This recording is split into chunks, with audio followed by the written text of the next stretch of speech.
নমস্কার বন্ধুরা, আমরা জানি গীতা আমাদের জীবনের এক অবিচ্ছেদ্য অংশ, কিন্তু সবসময় পড়ার সুযোগ মেলে না। তাই আজ আমরা আপনাদের জন্য নিয়ে এসেছি গীতার প্রথম অধ্যায় বিষাদ যোগ।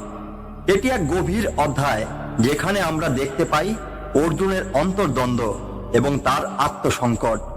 তিনি যখন যুদ্ধক্ষেত্রে দাঁড়িয়ে তার নিকট আত্মীয়দের বিরুদ্ধে যুদ্ধ করার সংকল্পের মধ্যে পড়েন, তখন তার মনে নানা প্রশ্ন উকি দেয়। এই অধ্যায়টি আমাদের শেখায় কিভাবে আমাদের নিজস্ব সংকটগুলোর মুখোমুখি হতে হয় এবং সত্যিকার সিদ্ধান্ত নিতে হয়। আজকের এই ভিডিওতে আমরা আলোচনা করব এই অধ্যায়ের মূল বিষয়বস্তু, অর্জুনের দ্বন্দ্বের কারণে এবং গীতার শিক্ষাগুলোর প্রাসঙ্গিকতা নিয়ে। তাই আমাদের সঙ্গে থাকুন এবং ভিডিওটি শুরু করার আগে চ্যানেলটিকে সাবস্ক্রাইব করতে ভুলবেন না। গীতার প্রথম অধ্যায় বিষাদ যোগ। এ মূলত কুরুক্ষেত্রে যুদ্ধের শুরুতে অর্জুনের মানসিক দোলাচল এবং দুঃখের বিবরণ দেওয়া হয়েছে। এই প্রথম শ্লোকটি মহাভারতের মূল উৎস চরিত্র ধৃতরাষ্ট্রের মাধ্যমে শুরু হয়, যেখানে কুরুক্ষেত্র যুদ্ধের পটভূমি ও অর্জুনের মানসিক অবস্থার সূচনা করা হয়। শ্লোকটি হল, ধৃতরাষ্ট্র উবাচ ধর্মক্ষেত্রে কুরুক্ষেত্রে সমবেতা যুযুৎসব মামকা পাণ্ডবাশ্চৈব কিম পূর্বত সঞ্জয়। যার বাংলা অনুবাদ হলো, ধৃতরাষ্ট্র বললেন, হে সঞ্জয়, ধর্মক্ষেত্র কুরুক্ষেত্রে সমবেত হয়ে আমার পুত্র ও পাণ্ডবরা কি করল? শ্লোকটি বিশদ ব্যাখ্যা হলো, এই শ্লোকে ধৃতরাষ্ট্র কুরুদের অন্ধ রাজা তার রাজ্যের প্রধান উপদেষ্টা সঞ্জয়ের কাছে জানতে চান যে তার পুত্র ও পাণ্ডবদের মধ্যে কি ঘটছে। এটি কেবল প্রশ্ন নয়, বরং ধৃতরাষ্ট্রের মনে যে আতঙ্ক, উদ্বেগ এবং মানসিক দোলাচল রয়েছে তা নির্দেশ করে। ধর্মক্ষেত্র কুরুক্ষেত্র শব্দের তাৎপর্য কি? ধর্মক্ষেত্র শব্দটির মাধ্যমে বোঝানো হয়েছে যে কুরুক্ষেত্র যুদ্ধক্ষেত্র কেবল যুদ্ধের স্থান নয়, বরং এটি একটি পবিত্র ক্ষেত্র, যেখানে ন্যায় ও ধর্ম প্রতিষ্ঠিত হবে। কুরুক্ষেত্র একটি ঐতিহাসিক স্থানের নাম। এখানে কৌরব ও পাণ্ডবদের মধ্যে যুদ্ধ শুরু হতে চলেছে। যুদ্ধের জন্য এটি কেবল এক রণক্ষেত্র নয়, এটি সেই স্থান যেখানে ধর্মের বিরুদ্ধে অধর্মের যুদ্ধ চলবে। ধৃতরাষ্ট্রের মনের কি অবস্থা ছিল? ধৃতরাষ্ট্র স্বয়ং অন্ধ। সঞ্জয়ের উপর নির্ভর করে তিনি যুদ্ধক্ষেত্রের পরিস্থিতি জানার চেষ্টা করেন। এই অবস্থাটি তার মানসিক অন্ধত্বেরও প্রতীক। তিনি জানেন যে তার পুত্রদের কার্যকলাপ ন্যায়সঙ্গত নয়, তবু তিনি চান পুত্রদের বিজয়। তার মন দুটি বিপরীত আবেগের মধ্যে দোল খাচ্ছে, একদিকে পুত্রদের প্রতি ভালোবাসা এবং অন্যদিকে যুদ্ধে ধর্ম প্রতিষ্ঠার প্রয়োজনীয়তা। কুরুক্ষেত্র যুদ্ধের সার্বিক সংকট কি ছিল? এই শ্লোকটি গীতার পরবর্তী অধ্যায়গুলির একটি সূচনা হিসেবে কাজ করে। এখানে ধৃতরাষ্ট্রের প্রশ্ন আসলে এই বিষয়টি বোঝায় যে এই যুদ্ধ তার জন্য স্রেফ এক রণক্ষেত্র নয়, বরং তার পুত্র ও নিজের সাম্রাজ্যের ভবিষ্যৎ নির্ধারণকারী একটি বিষয়। কুরুক্ষেত্র যুদ্ধ এবং ধৃতরাষ্ট্রের মানসিক অবস্থা মানব জীবনের নৈতিক দ্বন্দ্বকে তুলে ধরে। আমরা অনেক সময় এমন পরিস্থিতিতে পড়ি যেখানে আমাদের কাছের মানুষরা ভুল পথে এগিয়ে যায়, কিন্তু আমরা তাদের ভুল থেকে ফিরিয়ে আনতে পারি না। তাদের সাফল্যের প্রার্থনা করার পাশাপাশি তাদের কর্মের যথার্থতা নিয়ে দ্বন্দ্বে থাকি। একটি পিতা তার সন্তানকে ভালোবাসেন, কিন্তু জানেন যে তার সন্তান ভুল পথে চলে গেছে। তিনি চাইছেন সন্তান যেন সফল হয়, কিন্তু একই সঙ্গে চান সে সঠিক পথে ফিরে আসুক। এমন দ্বিধা ধৃতরাষ্ট্রের মতে প্রত্যেক মানুষের জীবনে কোনো না কোনো সময় আসে। এইভাবে গীতার প্রথম শ্লোকটি ধৃতরাষ্ট্রের দ্বন্দ্বের মাধ্যমে কুরুক্ষেত্র যুদ্ধের সার্বজনীন মানসিক ও সংকটের সূচনা করে এবং পরবর্তী অংশে ধর্মের পথে অর্জুনের উদ্বেগ ও দুঃখের বিশদ বর্ণনা প্রদান করে। গীতার প্রথম অধ্যায় বিষাদ যোগের দ্বিতীয় শ্লোকে কুরুক্ষেত্র যুদ্ধের পরিস্থিতি সঞ্জয় বর্ণনা করছেন। দ্বিতীয় শ্লোকটি হল, সঞ্জয় উবাচ দৃষ্টান্তু পাণ্ডবনিক্কং বুদ্ধং দুর্যোধনস্তদা আচার্যমুপসঙ্গম্য রাজা বচম্যবৃত।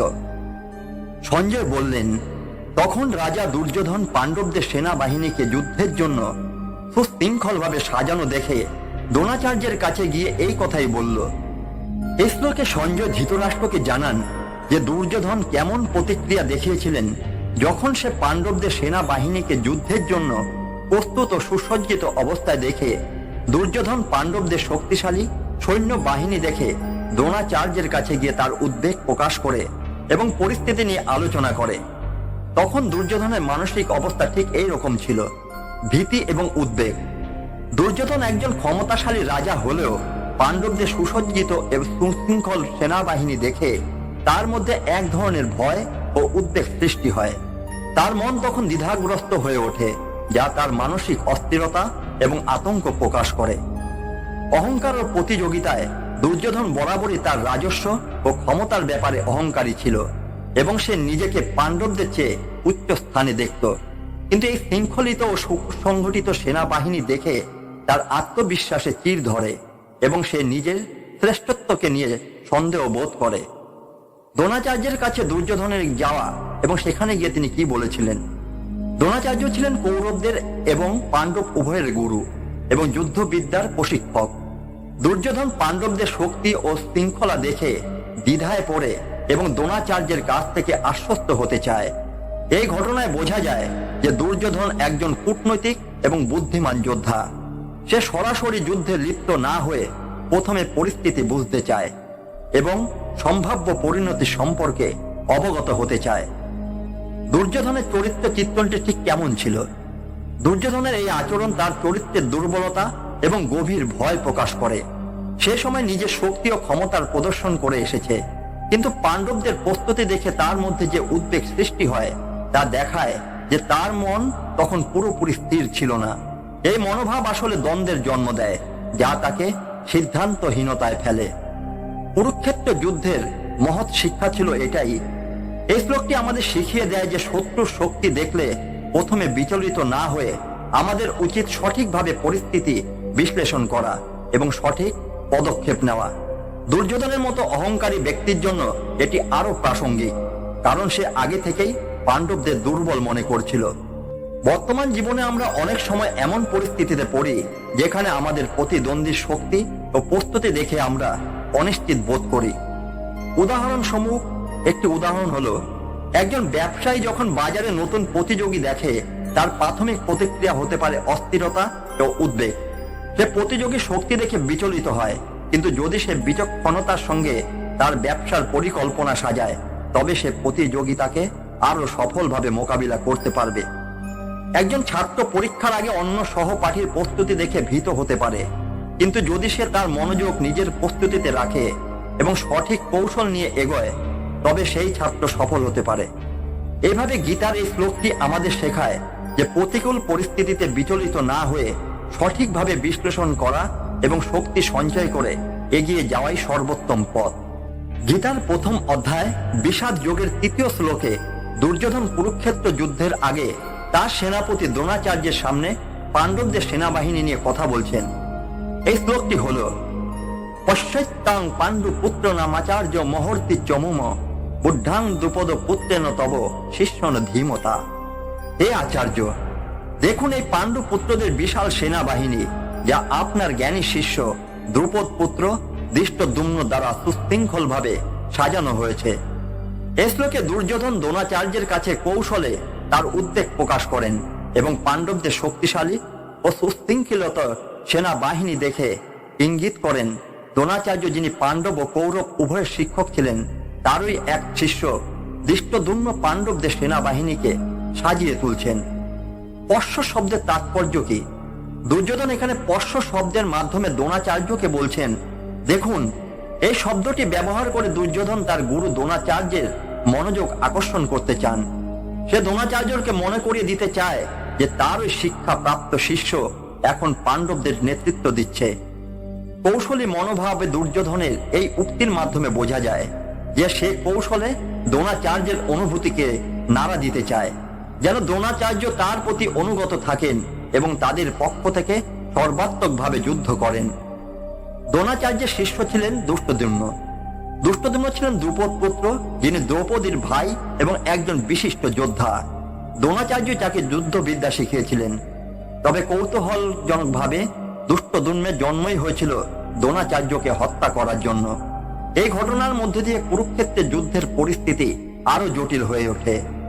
দুর্যোধনের মনোভাব, দুর্যোধন দ্রোণাচার্যের প্রতি ইঙ্গিত দিয়ে বোঝাতে চায় যে যে তারই শিষ্য পাণ্ডবদের পক্ষে লড়াই করছে, যা তার জন্য কিছুটা লজ্জার ব্যাপার হতে পারে।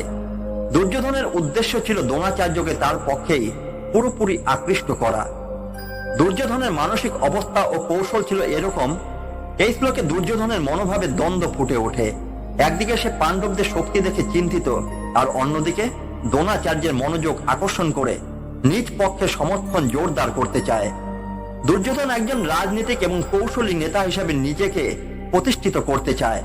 সে জানে যে কেবল শক্তি দিয়ে নয়, বরং কৌশল এবং মনস্তাত্ত্বিক চাপ দিয়েও যুদ্ধে জয়লাভ সম্ভব। তার এই মনোভাব এই শ্লোকে স্পষ্টভাবে প্রতিফলিত হয়। কুরুক্ষেত্রের যুদ্ধের থেকে আমরা এই শিক্ষাটি পাই। এই শ্লোক আমাদের শেখায়, যখন প্রতিপক্ষ শক্তিশালী হয় এবং নিজ অবস্থানে দৃঢ় থাকে, তখন কৌশল এবং মানসিক স্থিরতা বজায় রাখা গুরুত্বপূর্ণ।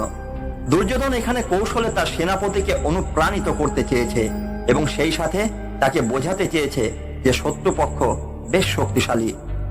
আধুনিক জীবনে এই ধরনের পরিস্থিতি অনেক সময় আসে, যখন প্রতিদ্বন্দ্বী শক্তিশালী এবং সুশৃঙ্খল থাকে, এবং পরিস্থিতি বোঝার জন্য আমাদের কৌশলগতভাবে এগোতে হয়। একটি উদাহরণ হলো, ব্যবসায়িক প্রতিযোগিতায় একজন প্রতিযোগী যদি অন্য কোম্পানির সুশৃঙ্খল দল দেখে চিন্তিত হয়ে পড়েন, তবে সে তার সহকর্মীদের প্রেরণা দিতে পারে এবং একই সঙ্গে তার দলের বিশেষ বৈশিষ্ট্যগুলিকে জোর দিয়ে তুলে ধরতে পারে। একজন খেলোয়াড় যদি প্রতিপক্ষের দলকে শক্তিশালী এবং সুসংগঠিত দেখে, তবে তার দলের কোচ তাদের উদ্ধৃত করতে পারেন এবং তাদের গঠন ও কৌশল পরিবর্তন করতে পারেন, যা প্রতিযোগিতায় জয় লাভে সহজ সহায়ক হতে পারে। এই শ্লোকটি আমাদের শেখায় যে প্রতিপক্ষের শক্তি এবং প্রস্তুতির মুখোমুখি হলে নিজেদের শক্তি সংহত করা এবং সঠিক কৌশল গ্রহণ করা অত্যন্ত গুরুত্বপূর্ণ। দুর্যোধন এই শ্লোকে দ্রোণাচার্যের সঙ্গে কৌশলী আলাপ চালানোর মাধ্যমে তার সেনাবাহিনীকে প্রেরণা দিতে চেয়েছেন, যা কুরুক্ষেত্রের যুদ্ধের প্রেক্ষাপটে এক গুরুত্বপূর্ণ শিক্ষা। গীতার প্রথম অধ্যায় বিষাদ যোগ এর চতুর্থ শ্লোকে দুর্যোধন তার সেনাপতি দ্রোণাচার্যের সামনে পাণ্ডবদের সেনাবাহিনী সম্পর্কে আরো বিশদ তথ্য দেন এবং পাণ্ডবদের কিছু প্রধান যোদ্ধার নাম উল্লেখ করেন। এই শ্লোকটি হল, অত্র সুরা মহেশ শাসা ভীমার যৌন সমাজ যুধি যুযুদ্ধান ও বিরাটশ্চ দ্রৌপদশ্চ মহারথ। এখানে এমন অনেক মহাবীর রয়েছেন যারা মহা ধনুর্ধর এবং যুদ্ধক্ষেত্রে ভীম ও অর্জুনের সমান। এখানে রয়েছেন যুযুধান, বিরাট এবং মহারথ দ্রৌপদ। এই শ্লোকে দুর্যোধন তার সেনাপতি দ্রোণাচার্যের সামনে পাণ্ডবদের শক্তি সম্পর্কে কথা বলেন এবং তাদের শিবিরের গুরুত্বপূর্ণ যোদ্ধাদের নাম উল্লেখ করেন। এই শ্লোকটি দুর্যোধনের উদ্বেগ প্রকাশ করে, কারণ সে জানে যে পাণ্ডব শিবিরের শক্তিশালী যোদ্ধাদের উপস্থিতি কৌরবদের জন্য একটি বড় চ্যালেঞ্জ হয়ে উঠতে পারে। মহেশাসা ও মহারথ শব্দের অর্থ কি? এখানে মহেশাসা শব্দটির দ্বারা বোঝানো হয়েছে মহান ধনুর্ধর। এই যোদ্ধারা ধনুর্বিদ্যায় পারদর্শী এবং যুদ্ধক্ষেত্রে তাদের বিশাল শক্তি রয়েছে। আর মহারথ শব্দের অর্থ এমন একজন যোদ্ধা যিনি একসঙ্গে বহু সৈন্যের সঙ্গে লড়াই করতে পারেন এবং যুদ্ধে বিশাল ভূমিকা রাখতে পারেন। দ্রৌপদকে মহারথ হিসেবে উল্লেখ করে দুর্যোধন বুঝিয়ে দেন যে তার শক্তি এবং সামর্থ্য কতটা। পাণ্ডব পক্ষের শক্তিশালী যোদ্ধারা কে কে ছিলেন? যুযুধান যিনি সাত্যকী নামে পরিচিত, কৃষ্ণের এক অনুগত শিষ্য এবং যাদব বংশের একজন মহাবীর। তিনি কেবল দক্ষ যোদ্ধাই নন, তিনি ছিলেন কৌশলগত বুদ্ধির অধিকারী। বিরাট ছিলেন মাতস্য দেশের রাজা এবং যিনি পাণ্ডবদের সাথে তার রাজ্যে আশ্রয় দিয়েছিলেন। বিরাট ছিলেন একজন ক্ষমতাশীল যোদ্ধা এবং তিনি যুদ্ধক্ষেত্রে গুরুত্বপূর্ণ ভূমিকা পালন করেন। দ্রৌপদ ছিলেন পাঞ্চাল দেশের রাজা এবং দ্রৌপদীর পিতা। দ্রোণাচার্যের পুরনো শত্রু হওয়ায় তিনি এই যুদ্ধে পাণ্ডবদের পক্ষেই যোগ দেন। দুর্যোধনের উদ্বেগ এবং মানসিকতা এই শ্লোক থেকে বোঝা যায় যে দুর্যোধন তার শত্রুদের শক্তি সম্পর্কে খুব সচেতন। পাণ্ডবদের এই সব মহারথীদের উপস্থিতি তাকে বিচলিত করে এবং সে তার গুরুর সমর্থন আরো দৃঢ়ভাবে পেতে চায়। একদিকে সে তার নিজের পক্ষের শক্তি জোরদার করতে চায়, অন্যদিকে সে দ্রোণাচার্যের মনোযোগ আকর্ষণ করে তার সম্পূর্ণ সহযোগিতা পেতে চায়। দুর্যোধনের এই উদ্বেগ তার মানসিক দ্বন্দ্ব এবং আতঙ্কের প্রকাশ। পাণ্ডবদের শক্তি এবং তাদের শিবিরের শক্তিশালী যোদ্ধারা তার অহংকারে আঘাত হানে এবং তাকে মানসিকভাবে দুর্বল করে তোলে। কুরুক্ষেত্রের যুদ্ধের মূল শিক্ষা হলো এটা। এই শ্লোক আমাদের শেখায় যে যুদ্ধে বা প্রতিযোগিতায় প্রতিপক্ষের শক্তি সম্পর্কে সচেতন থাকা জরুরি। দুর্যোধন যেমন পাণ্ডবদের শক্তিশালী যোদ্ধাদের সম্পর্কে সচেতন ছিল, তেমনি আমাদেরও জীবনের প্রতিটি ক্ষেত্রে প্রতিদ্বন্দ্বীদের শক্তি ও দক্ষতার মূল্যায়ন করা উচিত। উদাহরণ এবং সমসাময়িক প্রাসঙ্গিকতা। আধুনিক জীবনের শ্লোকের শিক্ষাটি বিশেষভাবে প্রাসঙ্গিক। আমাদের প্রতিযোগিতামূলক পরিস্থিতিতে যেমন শিক্ষাগত ক্ষেত্র, কর্মক্ষেত্র বা ব্যবসায় প্রতিপক্ষের শক্তি ও দুর্বলতাগুলি মূল্যায়ন করা অত্যন্ত গুরুত্বপূর্ণ। এর একটি উদাহরণ হলো, ব্যবসায়িক জগতে যখন কোনো কোম্পানি নতুন প্রতিযোগীর উদ্ভব দেখে, তখন সেই কোম্পানির জন্য জরুরি হয়ে পড়ে যে সে তার প্রতিযোগীর শক্তি এবং কৌশল সম্পর্কে বিস্তারিত জেনে নিজের শক্তি আরো জোরদার করে। দুর্যোধনের মতো সেই কোম্পানি তার নিজের দলের দক্ষতাকে আরো শক্তিশালী করতে পারে এবং প্রতিযোগিতার বাজারে স্থিতিশীল থাকতে পারে।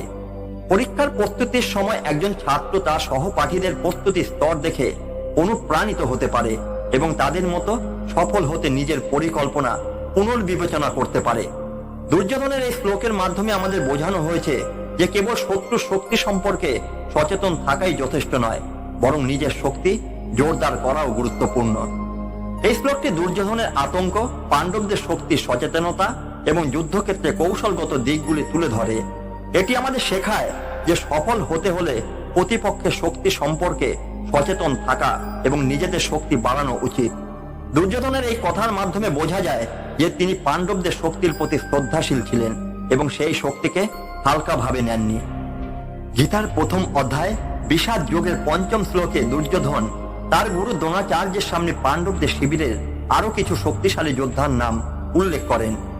এই শ্লোকটি হল, দৃষ্টকেতুশ্চে কীতান কাশী রাজশ্রীরম্ভিত পুরুজিত কুন্তি ভোজশ্চ শৈবশ্চ নারু পুঙ্গব।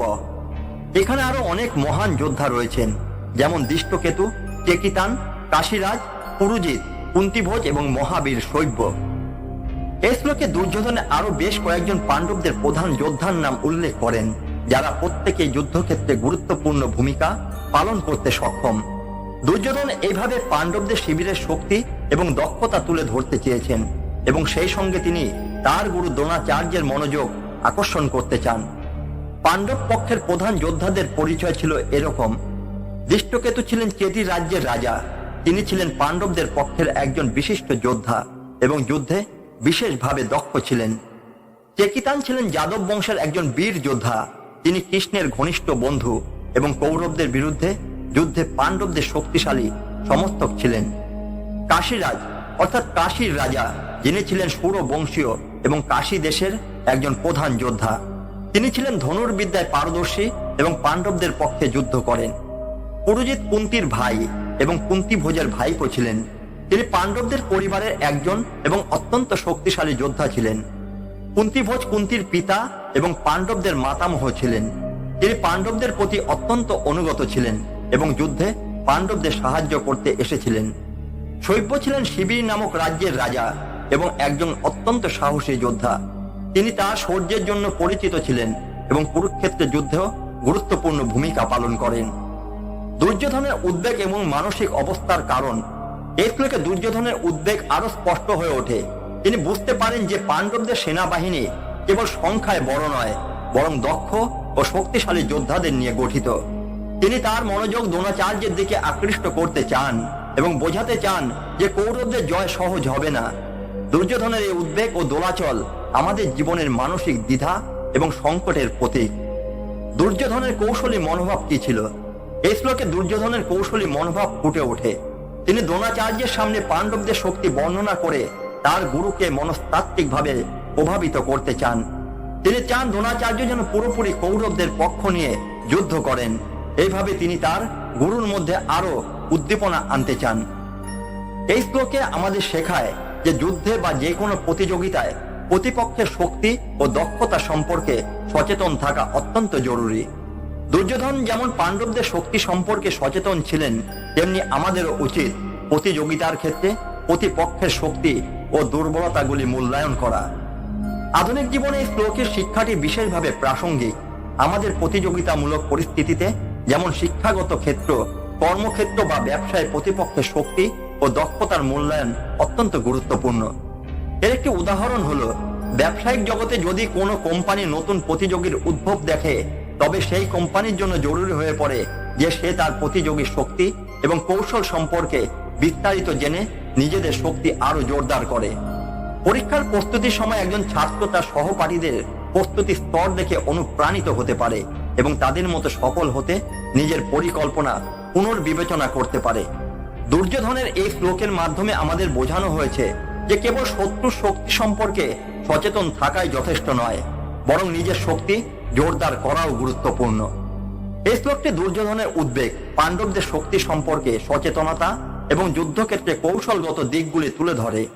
এটি আমাদের শেখায় যে সফল হতে হলে প্রতিপক্ষের শক্তি সম্পর্কে সচেতন থাকা এবং নিজেদের শক্তি বাড়ানো উচিত। যুধা মন্যুশ্চ বিক্রান্ত উত্তমজাশ্চ বীর্যবান সৌভদ্র দ্রৌপদেয়াশ্চ সর্ব এব মহারথা। এখানে আরো রয়েছেন বিক্রমশালী যোধামন্যু, পরাক্রমশালী উত্তমোজা, অভিমন্যু এবং দ্রৌপদীর পুত্রগণ। এরা সকলেই মহারথ, অর্থাৎ সকলেই অত্যন্ত ক্ষমতাশালী যোদ্ধা। এই শ্লোকে দুর্যোধন আরো কিছু উল্লেখযোগ্য যোদ্ধার নাম উল্লেখ করেন, যারা পাণ্ডবদের অন্যতম গুরুত্বপূর্ণ অংশ। পাণ্ডবদের শক্তিশালী শিবিরের এই মহাবীরেরা কেবল যুদ্ধে দক্ষ নয়, বরং অত্যন্ত সাহসী ও অভিজ্ঞও বটে। এই শ্লোকটির মাধ্যমে দুর্যোধন তার সেনাপতি দ্রোণাচার্যের দৃষ্টি আকর্ষণ করে বোঝাতে চান যে পাণ্ডবদের পক্ষে যোদ্ধারা অত্যন্ত শক্তিশালী এবং দক্ষ। পাণ্ডব পক্ষের উল্লেখযোগ্য যোদ্ধাদের পরিচয় হলো এটাই: যুধামন্যু ছিলেন পাঞ্চাল রাজ্যের একজন বীর যোদ্ধা এবং যুদ্ধে অত্যন্ত সাহসী ছিলেন। তিনি পাণ্ডবদের প্রতি বিশেষভাবে অনুগত ছিলেন এবং যুদ্ধে তাদের সহায়তা করছিলেন। উত্তমৌজা পাঞ্চাল রাজ্যের আরেকজন প্রধান যোদ্ধা ছিলেন। তিনি যুদ্ধে কেবল সাহসী ছিলেন না, বরং দুর্ধর্ষও ছিলেন এবং পাণ্ডবদের প্রতি বিশ্বস্ত ছিলেন। অভিমন্যু ছিলেন অর্জুনের পুত্র এবং সুভদ্রার সন্তান। তিনি ছিলেন এক অসাধারণ বীর এবং বিশেষ করে চক্রব্যূহ ভেদে তার অসাধারণ দক্ষতা ছিল। কৌরবদের বিরুদ্ধে যুদ্ধে তিনি একটি বড় শক্তি হিসাবে পাণ্ডবদের পাশে ছিলেন। দ্রৌপদেয়া অর্থাৎ দ্রৌপদীর 5 পুত্র, তারা হলেন প্রতিবিন্ধ যুধিষ্ঠিরের পুত্র, সুৎসম ভীমের পুত্র, শতানিক নকুলের পুত্র, স্তুতকীর্তি সহদেবের পুত্র এবং শ্রুতকর্মা অর্জুনের পুত্র। তারা প্রত্যেকেই দক্ষ যোদ্ধা ছিলেন এবং কৌরবদের বিরুদ্ধে যুদ্ধে সক্রিয় ভূমিকা পালন করেন। দুর্যোধনের উদ্বেগ এবং মানসিক অবস্থার কারণ ছিল এই শ্লোকে দুর্যোধনের উদ্বেগ আরো বেশি প্রকাশ পায়।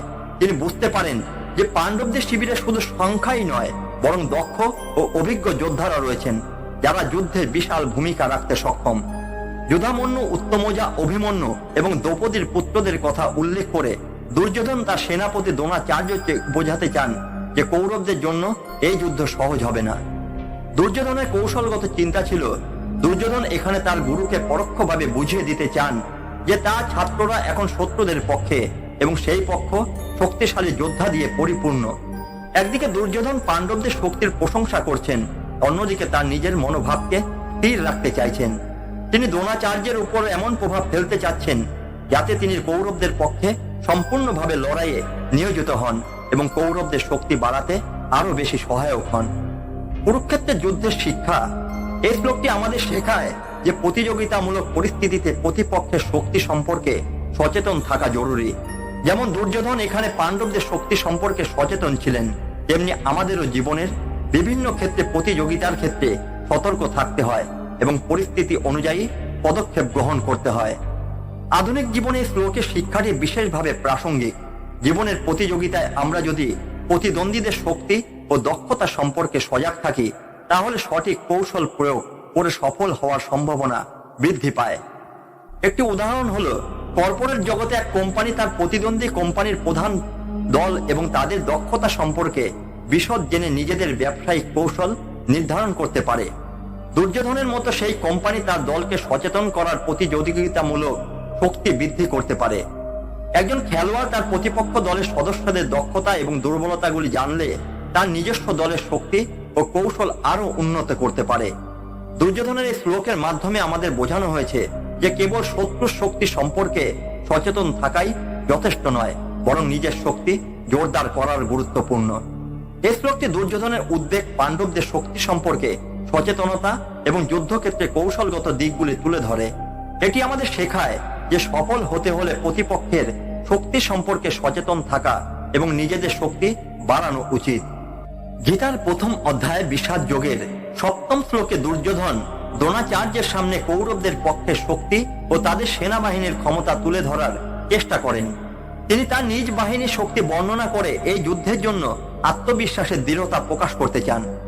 7ম শ্লোকটি হল অস্মাকং তু বিশিষ্টা যে তান নিবোধ দ্বিজত্তম নায়কা মম সৈন্যস্য সংঘার্ত ত্রাণ ব্রবীমিতে। হে দ্বিজোত্তম, আমাদের সেনাবাহিনীর মধ্যে যারা বিশিষ্ট তাদের কথা শোনো। আমাদের সেনাবাহিনী নেতাদের কথা তোমাকে জানাচ্ছি। এই শ্লোকে দুর্যোধন তার সেনাপতি দ্রোণাচার্যের মনোযোগ আকর্ষণ করছেন এবং তার সেনাবাহিনী নেতাদের বিশিষ্ট ব্যক্তিত্ব হিসেবে তুলে ধরছেন। তিনি বোঝাতে চান যে কেবল পাণ্ডবদের পক্ষে শক্তিশালী যোদ্ধারা নেই, বরং কৌরব পক্ষেও অনেক শক্তিশালী যোদ্ধা রয়েছে। দুর্যোধন দ্রোণাচার্যের মনোবল বাড়াতে তার সেনাবাহিনীর সামর্থ্য এবং সাহসী নেতাদের নিয়ে গর্ব প্রকাশ করছেন। দ্বিজোত্তম শব্দের অর্থ এবং দ্রোণাচার্যের গুরুত্ব। এই শ্লোকে দ্বিজোত্তম শব্দটি ব্যবহার করে দুর্যোধন দ্রোণাচার্যকে সম্বোধন করছেন। দ্বিজোত্তম বলতে সর্বশ্রেষ্ঠ ব্রাহ্মণ বা শ্রদ্ধেয় শিক্ষককে বোঝানো হয়েছে। এখানে দুর্যোধন দ্রোণাচার্যের প্রতি তার শ্রদ্ধা প্রকাশ করছেন, কারণ দ্রোণ ছিলেন একজন মহৎ গুরুর প্রতীক এবং যুদ্ধে একজন গুরুত্বপূর্ণ ব্যক্তিত্ব। কৌরব বাহিনীর আত্মবিশ্বাস এবং শক্তি প্রদর্শন। এই শ্লোকে দুর্যোধন পাণ্ডব বাহিনীর শক্তির প্রতি গুরুত্ব দেওয়ার পর এবার নিজের বাহিনীর শক্তি বর্ণনা শুরু করেন। দুর্যোধনের এই বক্তব্যের মাধ্যমে বোঝা যায় যে তিনি নিজেদের সেনাবাহিনীর ওপর আত্মবিশ্বাসী হতে চান এবং নিজের সৈন্যদের মনোবল বাড়াতে চান। এখানে দুর্যোধন বলতে চেয়েছেন, আমাদের অনেক শক্তিশালী যোদ্ধা আছে যাদের উপর আমরা নির্ভর করতে পারি। এইভাবে তিনি পাণ্ডব পক্ষে শক্তিশালী যোদ্ধাদের তুলনায় নিজের পক্ষে যোদ্ধাদের গুরুত্ব বোঝাতে চান। কৌশলগত মনোভাব এবং আস্থা প্রকাশ করে দুর্যোধনের এই শ্লোকটি তার কৌশলগত মনোভাব এবং নিজের পক্ষে সেনাবাহিনীর সম্পর্কে আত্মবিশ্বাসের প্রতীক। তিনি দ্রোণাচার্যের সামনে তার সেনাবাহিনীর শক্তি তুলে ধরে কৌশলগত আত্মবিশ্বাস যোগাতে চান। যুদ্ধের সময় নেতা হিসাবে সৈন্যদের আত্মবিশ্বাস বাড়ানো গুরুত্বপূর্ণ, কারণ তা যুদ্ধক্ষেত্রে ইতিবাচক প্রভাব ফেলে। এই বক্তব্যের মাধ্যমে দুর্যোধন বোঝাতে চান যে তার সেনাবাহিনী দুর্বল নয় এবং এই যুদ্ধকে তারা যথেষ্ট গুরুত্ব সহকারে গ্রহণ করছেন। বিষাদ এবং দুর্বলতার পরিবর্তন। প্রথম অধ্যায়টি বিষাদ যোগ নামে পরিচিত হলেও এখানে দুর্যোধনের মানসিক অবস্থার এক ধরনের পরিবর্তন লক্ষ্য করা যায়। প্রথমে যখন তিনি পাণ্ডবদের শক্তি এবং শক্তিশালী যোদ্ধাদের দেখে বিষণ্ণ হয়েছিলেন, তখনই তিনি নিজ বাহিনীর শক্তি সম্পর্কে ভাবতে শুরু করেন এবং আত্মবিশ্বাস পুনঃপ্রতিষ্ঠিত করেন। এটি আমাদের শেখায় যে জীবনে যে কোনো সংকটময় পরিস্থিতিতে আমাদের উচিত আত্মবিশ্বাস বজায় রাখা এবং নিজের শক্তি ও সামর্থ্যের ওপর আস্থা রাখা। এই শ্লোকটি আমাদের জীবনের প্রতিযোগিতামূলক পরিস্থিতিতে শক্তি ও মনোবল বজায় রাখার শিক্ষাকে প্রতিফলিত করে। যেমন দুর্যোধন তার বাহিনীর শক্তি ও নেতৃবৃন্দকে সম্মান দিয়ে তুলে ধরছেন, তেমনি আধুনিক সময়েও দলগত কাজের ক্ষেত্রে দলের সদস্যদের প্রতি আস্থা ও তাদের দক্ষতাকে মূল্যায়ন করা জরুরি। একটি উদাহরণ হলো, কর্পোরেট জগতে যখন একটি কোম্পানি প্রতিযোগিতায় পড়ে, তখন সেই কোম্পানির নেতাদের প্রয়োজন হয় তাদের কর্মীদের ওপর আস্থা রাখা এবং তাদের উৎসাহ দেওয়া। এই শ্লোকটি দুর্যোধনের আত্মবিশ্বাস এবং তার সেনাবাহিনীর প্রতি শ্রদ্ধা ও আস্থা প্রকাশ করে। এটি আমাদের শেখায় যে প্রতিযোগিতামূলক পরিস্থিতিতে প্রতিপক্ষের শক্তি সম্পর্কে সচেতন থাকা যেমন গুরুত্বপূর্ণ, তেমনি নিজের শক্তি ও দলের প্রতি আস্থা রাখা এবং তাদের গুণাবলীকে মূল্যায়ন করা উচিত। বন্ধুরা, আজকের ভিডিওতে আমরা বিষাদ যোগের মাধ্যমে গীতার 1 থেকে 7 নম্বর মূল্যবান শিক্ষাগুলো জানলাম। আশা করি এই আলোচনা আপনাদের জীবনে বিভিন্ন সমস্যার মোকাবিলার সহায়ক হবে। যদি আপনাদের ভিডিওটি পছন্দ হয়ে থাকে তবে লাইক ও শেয়ার করতে ভুলবেন না। আগামী দিনে আরো আমরা ইন্টারেস্টিং আলোচনা নিয়ে আসব পরবর্তী শ্লোকগুলো নিয়ে। আপনাদের মন্তব্যে জানান পরবর্তী কোন অধ্যায় বা বিষয় নিয়ে আলোচনা করতে চান। সবাইকে ধন্যবাদ। আবার দেখা হবে। জয় শ্রীকৃষ্ণ।